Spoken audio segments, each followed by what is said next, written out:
গরিব ঘরের রাজপুত্র নাটকের 13 নম্বর পর্বটি খুব ইন্টারেস্টিং হতে চলেছে, কারণ এবার মেঘলা তো সালিমা গ্রুপ অব ইন্ডাস্ট্রির একমাত্র মালিক।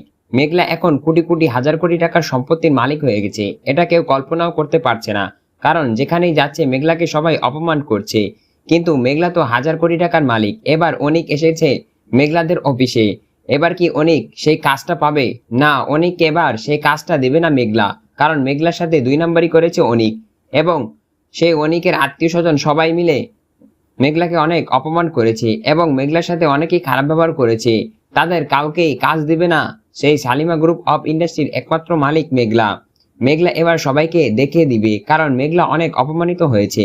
এবার অনিক কাজ না পেলে তার শ্বশুরও কিন্তু এবার তাদের বাসায় রাখবে না অনিককে, কারণ অনিককে আগে আলটিমেটাম দিয়েছিল যে তার মেয়েকে ডিভোর্স দিয়ে দিতে, অর্থাৎ বৃষ্টিকে ডিভোর্স দিয়ে দিতে, কারণ মেঘলার সাথে সম্পর্কের বিষয়টা জেনে গেছে তাদের বাসায়। তাই তো এবার অনিক কি সেই বৃষ্টিকেও ডিভোর্স দিতে হবে এবং বৃষ্টিদের বাড়ি থেকে এবার চলে যাবে। এবার রাস্তায় রাস্তায় ঘুরবে অনিক। অনেক হাজার কোটি টাকার মালিক থাকলেও এবার অনেক গরিব হয়ে যাবে।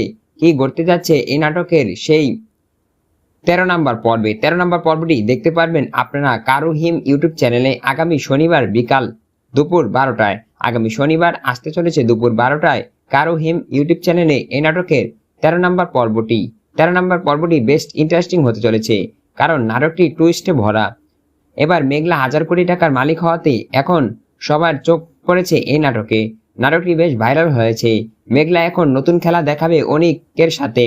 অনিক এবার কাজ না পেয়ে হতাশায় ভুগে এবার বাড়ি থেকে বের হয়ে যাবে। এবার অনিক রাস্তায় রাস্তায় ঘুরবে। তবে কি এবার মেঘলা আবার তাকে কাছে টেনে নেবে? কি ঘটতে যাচ্ছে এই নাটকের সেই 13 নম্বর পর্বে।